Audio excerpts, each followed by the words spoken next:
মেদিনীপুর জেলার নন্দকুমার থানার অন্তর্গত হাঁসকেড়িয়ায় শুক্রবার সকালেই ভয়াবহ পথ দুর্ঘটনায় আহত হলেন প্রায় 22 জন যাত্রী। ঘটনাটি ঘটে 116 জাতীয় সড়কে।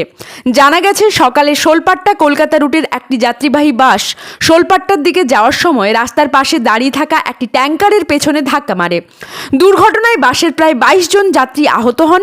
স্থানীয় বাসিন্দাদের তৎপরতায় আহতদের উদ্ধার করে 14 জনকে তমলুক গভর্নমেন্ট মেডিকেল কলেজ এবং বাকিদের খেজুরি ব্লক প্রাথমিক স্বাস্থ্যকেন্দ্রে চিকিৎসার জন্য পাঠানো হয়।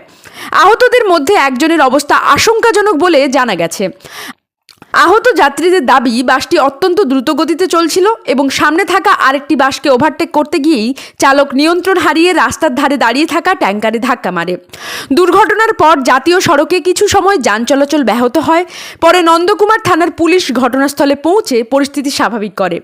দুর্ঘটনার পর বাসের চালক পলাতক বলে জানা গেছে। আপনি কি বাস যাচ্ছেন? হ্যাঁ, এসবিএসটিসি নর্মাল ট্রাভেলার বাস। কি ঘটনা ঘটেছে?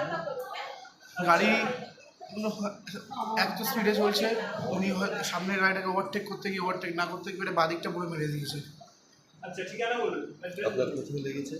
আমার এই পায়ে লেগেছে আর এইটা কেটে গেছে, নাকের ভিতরে কেটে গেছে। আপনার রাত কোথায় লেগেছে বা? নাকের রক্ত হচ্ছে, মুখ রক্ত হচ্ছে, পায়ে লেগেছে, বাবার পাখি লেগেছে।